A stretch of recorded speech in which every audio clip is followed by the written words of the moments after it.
Bienvenue à l'émission Saint-Jean-sur-Richelieu, ici Ghislain Plourde. Notre attention est portée cette semaine sur la séance régulière de novembre. Le bruit généré par les activités à l'aéroport de Saint-Jean a retenu l'attention à cette réunion puisqu'il y a pas moins de 4 citoyens qui sont venus dénoncer l'augmentation depuis 2 ans des mouvements d'aéronefs qui troublent la quiétude de nombreux citoyens dans plusieurs quartiers. Le conseiller de Saint-Edmond-Saint-Lucien, Sébastien Godette, est également intervenu sur la question. Il a reproché à certains plaignants de politiser le dossier. Puis, en seconde portion d'émission, il y a le citoyen Samuel Corriveau qui viendra suggérer au conseil municipal de multiplier la tenue d'activités récurrentes, pourquoi pas même un nouveau festival dans le secteur Saint-Luc. À son avis, cette portion de la ville est peut-être négligée par rapport aux autres pour la tenue d'événements de ce genre. Place donc à ce condensé du conseil municipal du 26 novembre.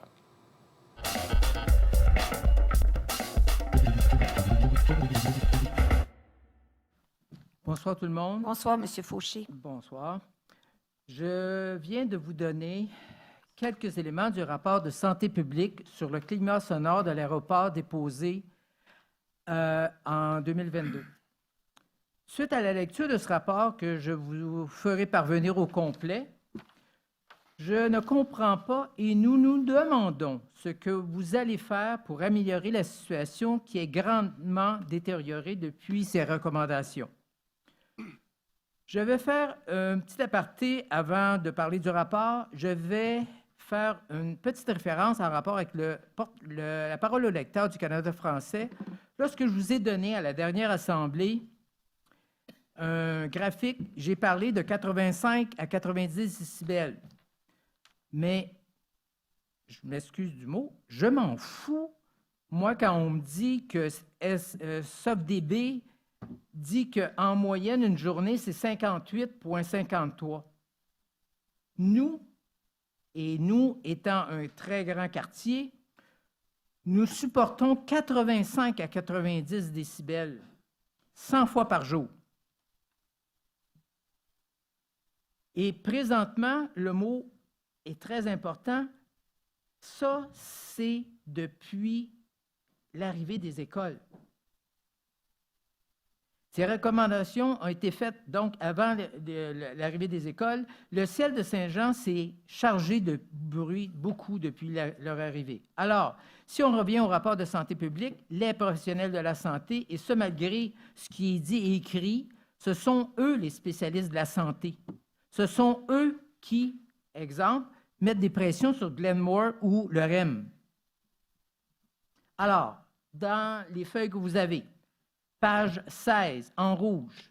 En 2018, vous avez les dépassements des normes de l'OMS, l'Organisation mondiale de la santé. Et ça, c'est des dépassements, mais depuis ce temps-là, il y a eu une augmentation du trafic. Page 17, dépassement du niveau de bruit. Petit commentaire que les spécialistes ont dit. Le risque d'effet sur la santé physique et le bien-être est présent pour les habitants de ce secteur. N'oubliez pas, encore une fois, le trafic a augmenté depuis l'arrivée des écoles. Page 19, le nombre total de vols audibles. Ça, c'est l'accumulation de tous les points qui ont été enregistrés. Vous voyez des sommets assez impressionnants. Et encore une fois, n'oubliez pas, c'est une augmentation depuis que les écoles sont arrivées. Page 30, le manque de répit. Mais où sont rendues les fameuses mesures de mitigation que tout le monde a signées au comité de bruit? Ce qu'on dit, c'est que le dérangement important peut entraîner une détérioration de la qualité de vie. Encore une fois, le trafic, je le répète, il a augmenté depuis l'arrivée des écoles. Maintenant, les recommandations. Et j'espère que vous aviez tous lu ça, parce que vous avez voté contre ça. Mettre en place des mesures de mitigation. Bien, où sont les mesures de mitigation? Ça fait 3 ans qu'on les attend. D'offrir des périodes de répit. Les 2 points que je viens de nommer auraient été améliorés avec des mesures de mitigation. Tout à l'heure, quand Mme Bouchard disait « Oui, mais on va améliorer avec les écoles, puis il va y avoir un contrôle, malgré qu'il y a d'autres écoles qui viennent, il ne faut pas l'oublier. » Bien oui, mais s'il y a des mesures de mitigation, on contrôle tout le monde. Là, il y a des mesures présentes. J'ai fait un tableau, j'ai comparé les mesures qu'il y a avec les deux écoles, mais il n'y en a pas parce que tout le monde s'intercale et c'est tout le temps qu'il y a des passages au-dessus de notre tête, matin, midi, soir et nuit. Nuit.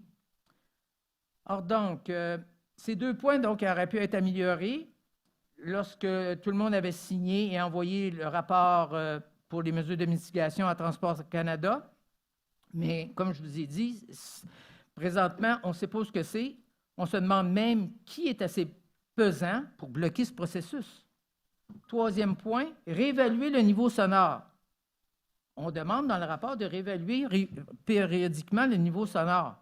En passant, chaque évaluation ou étude de niveau sonore. Monsieur Fauché. Oui. 5 minutes. Ah oui, j'ai fini. OK, parfait. OK, merci, madame. Je ne veux pas que vous preniez du temps, Monsieur Boucher, là. OK. Non, vous ne faites pas ça. Donc, ça coûte à peu près le prix de ce que l'école apporte. Une école. Dernier point, de limiter le développement résidentiel. Mais oui, mais on a besoin de maisons, puis on a un manque de logements et de terrain. Ma question, qui va-t-on prioriser? Les citoyens et l'économie de notre ville ou un développement de l'aéroport qui a accumulé 3,5 millions dans les 5 dernières années et qui ne rapportera jamais rien parce que les études que vous avez commandées, ils disent ça. Fait que je me questionne et j'attends une réponse là-dessus. Parfait. Merci beaucoup. Merci, M. Fauché. M. Boucher.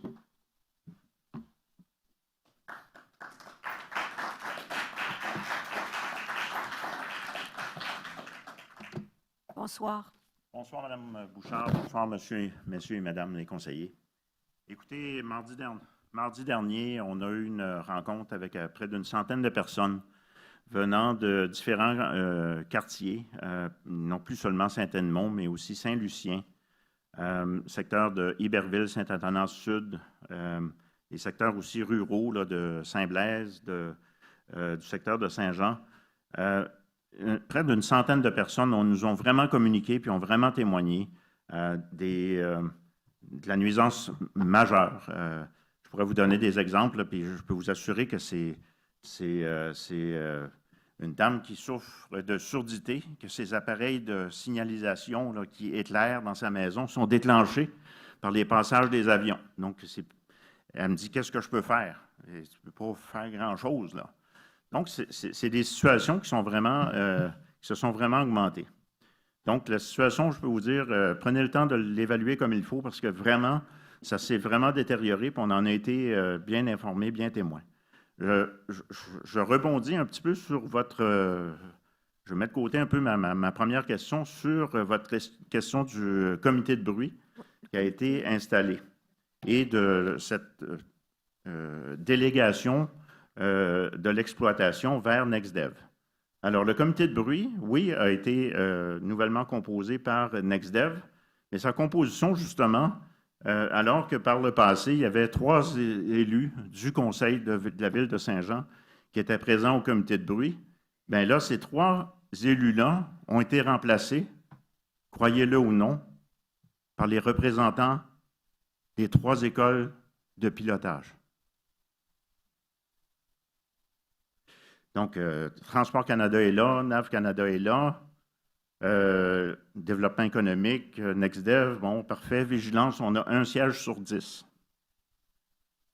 Écoutez, c'est un comité qui est d'ailleurs dont les pouvoirs sont relatifs parce que c'est consultatif.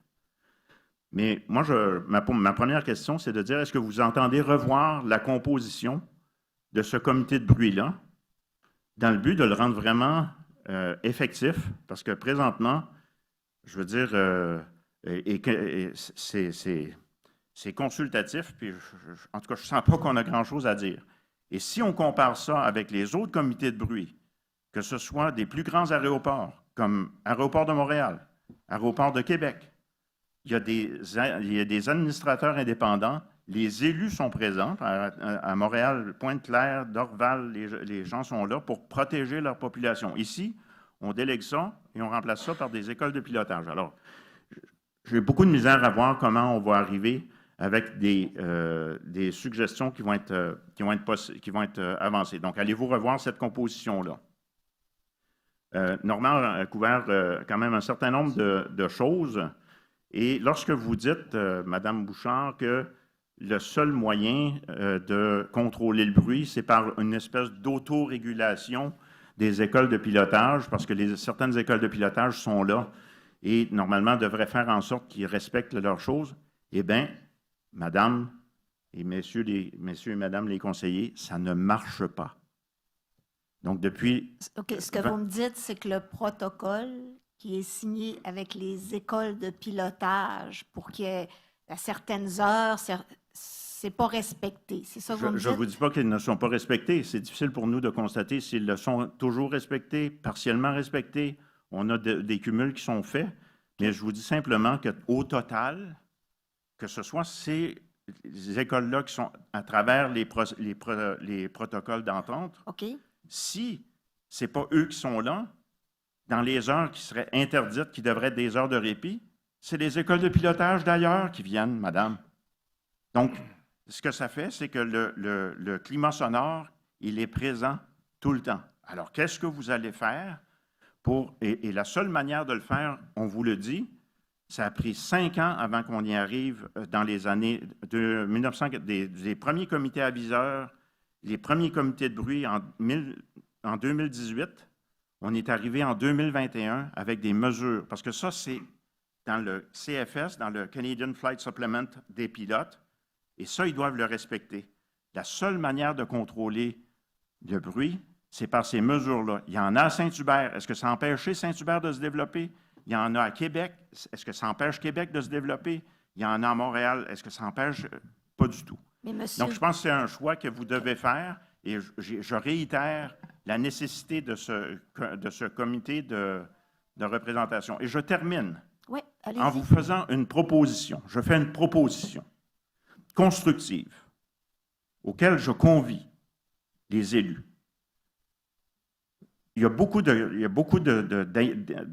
d'issues, d'enjeux dans ce dossier-là. Je propose que le Conseil convoque des audiences publiques pour que chaque groupe, la Ville, les écoles de pilotage, l'Association des pilotes, NextDev, tout le monde va présenter. Santé publique présentera ses impératifs. Nous, on présentera aussi nos éléments.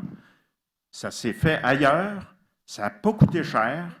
Et je pense que ça permettrait d'avoir un certain consensus. Et je vous demande donc de pouvoir regarder ces mécanismes-là avec tous ces présents-là, avec des élus. Je l'ai pris en note. Avec des élus du conseil, Parfait. des représentants de NextDev, les représentants, la direction générale adjointe, aucun problème.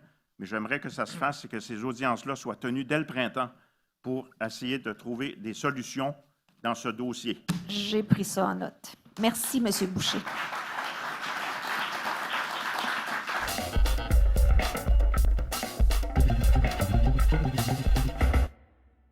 Bonsoir, Madame la mairesse et les Bonsoir, conseillers et Monsieur conseillères de la Ville de Saint-Jean-sur-Richelieu.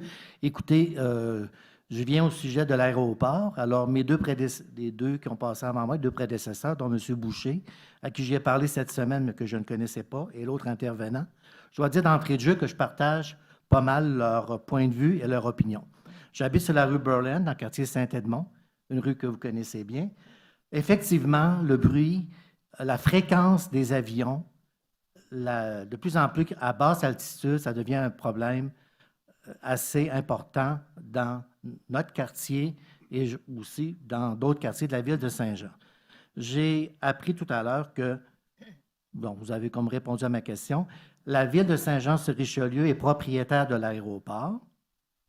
NextDev est comme le gestionnaire, le locataire, on pourrait dire, de l'aéroport, si on veut. Le gestionnaire. Gestionnaire, OK. C'est ça. OK. Alors, dans quelle mesure la ville de Saint-Jean-sur-Richelieu peut intervenir? Quel est son pouvoir de faire observer les règlements? Quand je dis règlement, par exemple, je l'ai mentionné à quelques reprises à mon représentant, M. Godette, quand il est minuit moins quart, et il y a encore des avions qui nous passent au-dessus de la tête, vous m'avez déjà dit, après 21 heures, il ne doit pas en avoir. Pas se poser. Pas se poser, mais il y en a minuit moins quart le soir. La seule chose, c'est que c'est Transport Canada qui gère le ciel. Alors là, il y en a qu'il faut... C'est un peu ça, là, le dilemme. Mais comment on pourrait faire? Regarde, on va regarder ça. Là. Il y a plusieurs personnes qui nous interpellent ce soir. Puis je l'ai dit, il y a le comité de gestion sonore qui vient d'être mis en place. Puis là, on est supposé se mettre à trouver des solutions. Mais là, je ne les ai pas ici ce soir, M. Sinot. Oui, OK. Avez-vous je m'adresse au conseil municipal, avez-vous le sentiment que les écoles de pilotage et NextDev, je comprends bien, sont bien encadrées? Est-ce que vous avez un pouvoir d'intervenir auprès d'eux? Parce que moi, quand je pense à une école, puis vous avez été, je pense aussi à la commission scolaire assez longtemps, une école, il y a un directeur ou une directrice au départ pour encadrer l'école. Vous êtes propriétaire. Un propriétaire, moi, je suis propriétaire d'un immeuble, d'une maison. J'ai des locataires. J'ai des règlements. J'aime bien qu'ils soient observés. Alors là, qu'est-ce que la ville peut faire? Et puis, est-ce que l'ensemble des conseillers et conseillères sont sensibilisés à ça? Alors, c'était mon point de vue, mais je vous dis que ça devient... parfois, ça commence très tôt le matin, puis ça va jusqu'à minuit le soir, 11h30, minuit. Est-ce que ces écoles de pilotage-là rapportent suffisamment à la ville au détriment des concitoyens, des citoyens de la ville? Voilà, c'est tout. Merci. M. Sinot. Madame Caroline Landry.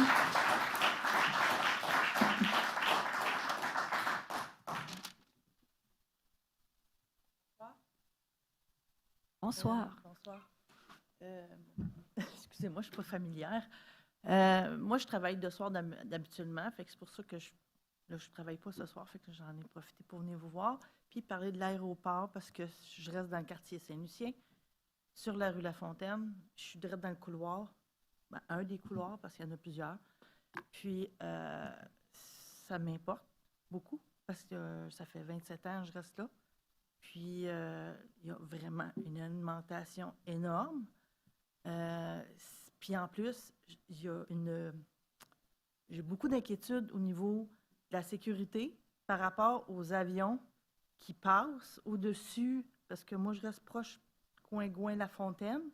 Il y a un immeuble à 3 étages, puis souvent, les avions passent au-dessus, à côté de chez nous, puis ça tangue, ça fait des acrobaties, ça fait toutes sortes de choses. Il y en a qui font attention, mais la majorité ne font pas attention. Ça met les gaz au fond. Je suis habituée avec les autos sur Gouin. Là, ça a amélioré au niveau du son par rapport au stock qu'on a mis près de la base militaire et tout ça. Sauf que c'est dangereux. Il y a des pilotes qui ne respectent pas, je ne sais pas quoi, là, la hauteur de vol pour la descente ou pour la montée, ou je ne sais pas trop, là, mais à un moment donné, il va arriver quelque chose. Puis moi, je trouve que c'est important de le mentionner parce que j'ai beau faire des plaintes, à un moment donné, tu n'as pas de suivi, à part de te faire dire comme quoi que, OK, ton courriel, il est enregistré, mais à part ça, il arrive quoi, là? Ça fait des années là, que j'en fais des plaintes. Au début, j'avais accès à l'aéroport. J'avais même dit à un moment donné, il y avait l'avion, je pense à double moteur, elle avait quasiment accroché un multiplex juste avant la section qui est comme terrain vacant, là. Puis je me dis, mon Dieu, c'est incroyable, là. Mais là, nous, en tant que citoyens, là, on se dit, qu'est-ce qui se passe, qu'est-ce qu'on fait? Là, ce que j'entends ce soir, c'est que la ville, bon, qui était propriétaire, c'est pas eux qui gèrent, mais à quelque part, la ville est quand même responsable de ça. Elle est responsable pour la sécurité des citoyens par rapport à tout ce qui se passe. Puis la personne, c'est un organisme qui est en place là, bien, il me semble que c'est à la municipalité de dire, hey, vas-y, faites quelque chose par rapport à ça, parce que nous autres, on a le droit de se sentir en sécurité à quelque part. Là. Absolument. Regarde, T'sais, je moi, suis j'ai tout de le temps votre peur avis. que On reçoit. Merci, Madame Trump. Merci. je voulais juste vous Oui, vous pouvez dire- ajouter autre chose. Il n'y a pas Oui, de bien, souci. c'est ça. Je voulais juste dire comme quoi que c'est ça. Tu sais, moi, là, c'est rendu que ma qualité de vie est vraiment biaisée là-dessus. Là. J'ai même fermé. C'est incroyable le taux de. La quantité d'avions qui passent des fois par jour, là, c'est incroyable. J'en reviens pas. Là. Des débuts, c'était pas pire, là, mais là, maintenant, là, c'est fou. Là. Puis, à tout bout de champ, vidéoconférence, des appels. Je suis dans la maison, les fenêtres sont fermées, j'ai des bonnes fenêtres isolées, là. Puis, des fois, il faut que j'arrête de parler parce que, attends, l'avion va passer, puis à un moment donné, fait que je voulais au moins que vous soyez consciente de ça, puis parce qu'on ne sait pas ce qui arrive avec les courriels, puis les plaintes, puis les ci, puis les ça. Ben, merci, Madame. Merci. Merci beaucoup.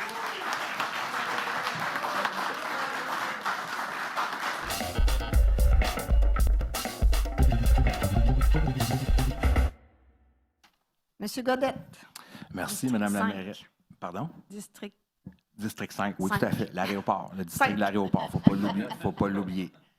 Madame la mairesse. Mais puis on ne l'oublie pas, hein, Monsieur Ben Godette. non, je sais. J'ironisais. Madame la mairesse, tu sais, on constate que personne à Saint-Jean est contre la vertu, puis on sait tous que dans une ville, il y a du bruit. Comme mes collègues, je suis sensible à la problématique du bruit puis de la sécurité à l'aéroport. D'ailleurs, il y a plusieurs citoyens qui ont eu l'occasion de venir poser des questions ce soir. Mais je réitère que j'ai confiance en NextDev, en les compétences de NextDev, puis qu'on a les ressources nécessaires pour les laisser gérer les activités de l'aéroport. Puis on est d'accord qu'il y a eu une augmentation de la circulation aérienne depuis la dernière année, puis qu'on a des enjeux qu'on doit gérer avec NextDev, puis je me fie à mes collègues qui sont sur le CA de NextDev, M. Savard, Mme Charbonneau, pour qu'on puisse être en mesure de pouvoir faire passer nos messages à NextDev puis qu'on puisse améliorer la gestion des activités de l'aéroport. Par contre, je rappelle aux citoyens qu'un aéroport sans avion, c'est un terrain vague. Ce n'est pas un aéroport. Un aéroport, ça vient avec des avions, puis ça va venir aussi avec du bruit. Du bruit dans la ville de Saint-Jean, on en a partout. Que vous demeuriez sur les pourtours de l'autoroute 35, vous allez en avoir du bruit. Si vous venez demeurer dans le centre-ville de Saint-Jean, vous allez avoir 2 chemins de fer. Avec aucune barrière, ça siffle jour et nuit. L'aéroport de Saint-Jean, c'est un dossier qui est politique. On ressort les épouvantails à moineaux à moins d'1 an de l'élection, puis on fait de la politique sur le dos de l'aéroport. Encore une fois, on ne laisse même pas les gens gérer l'aéroport. On saute sur l'opportunité aussitôt qu'il y a une modification au niveau du nombre de posés-décollés qu'il y a à l'aéroport de Saint-Jean. Moi, comme je vous dis, je fais confiance aux gens de NextDev. J'invite les citoyens à communiquer avec moi. D'ailleurs, il y a plusieurs citoyens qui ont communiqué avec moi pour dire que les problèmes dans le district 5, ce n'est pas l'aéroport.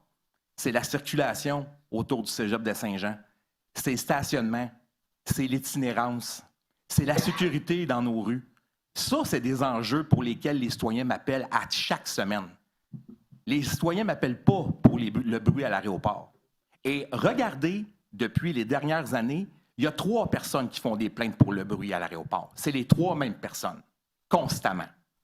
Alors, moi, je veux bien m'occuper de ce dossier-là. Je vais être ouvert, je veux travailler avec les citoyens, mais à un moment donné, faire de la politique avec un dossier comme ça, je pense que ce n'est pas la bonne façon d'informer les citoyens. Et d'ailleurs, si vous allez sur les réseaux sociaux, si vous regardez les publications anonymes qui ont été faites en lien avec l'activité dont certaines personnes parlaient ce soir, ils se sont fait rabrouer par centaines de commentaires par les citoyens de la ville de Saint-Jean. Donc, est-ce qu'il y a un enjeu avec l'aéroport? Oui, il y a un enjeu. Est-ce que c'est le problème dans le district numéro 5? À mon sens, non. Donc, ça, c'était mon point par rapport à l'aéroport.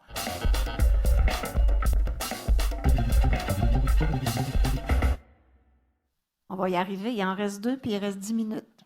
C'est surprenant. D'habitude, il ne reste pas autant de temps à ce moment-là. Fait que, écoutez, bonsoir, monsieur, madame les élus. Bonsoir, madame la mairesse. Écoutez, ce soir, je viens vous présenter un sujet qui n'a pas vraiment été abordé encore. Puis, en fait, en consultant l'horaire du jour, je me suis rendu compte que vous adoptiez aujourd'hui une motion qui était directement en lien avec la question que je voulais poser. C'est par rapport au niveau de la culture, là, le 9.1. Aujourd'hui, vous allez signer un protocole d'entente avec l'organisme pour le carnaval Hiberneige. Oui. En fait, moi, je suis pas natif de Saint-Jean, mais j'ai passé une bonne partie de ma vie à Saint-Jean, et puis particulièrement dans le domaine de Talon, dans les Quatre-Vents. J'ai passé la plus grande partie de ma jeunesse là-bas.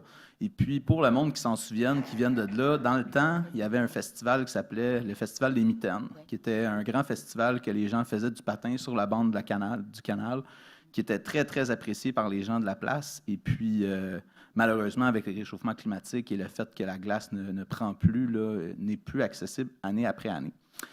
En fait, ma question, parce qu'en plus, je me rends compte qu'aujourd'hui, vous allez adopter votre plan d'action culturelle pour 2024-2027. Je voulais savoir, est-ce que ça serait possible d'envisager de réinstaurer ce ne serait pas nécessairement des carnavals, mais des activités festives, soit l'hiver, soit l'été, dans le secteur de Talon. Puis je le dis comme ça parce que je sais qu'actuellement, à Saint-Jean, à peu près partout, un peu à travers l'année, il y a des activités. Que ce soit à Saint-Edmond, le Festival des Montgolfières, que ce soit dans le Vieux-Saint-Jean-sur-Richelieu, il y a souvent des festivités. Iberville aussi, il y a des festivités. L'Acadie, bon, c'est plus des éléments historiques là, avec toute l'histoire de l'Acadie. Par contre, dans Talon, il n'y a pas beaucoup d'activités. Puis malheureusement, je trouve que c'est dommage parce que c'est une population qui est quand même assez grande, beaucoup de jeunes familles. Et puis, je n'ai pas l'impression que la ville a de plan, de ce que je comprends, n'a pas vraiment de plan pour instaurer des activités récurrentes année après année, qui pourraient remplacer quelque chose comme, par exemple, le Festival des Mitaines, qui n'existe plus depuis quelques années. En fait, ma question aujourd'hui, c'est est-ce que la ville pourrait envisager, surtout en plus considérant qu'on a comment on appelle ça, là, un point au niveau de sportif, là, on a un axe sportif dans ce secteur-là, où est-ce qu'on a le centre de judo, l'Imagym, on a le soccer intérieur aussi qui est dans la région. Je pense que ce serait pertinent de peut-être penser à planifier des festivités dans ce secteur-là qui, malheureusement, je crois, manque un peu là, de ce genre d'événement.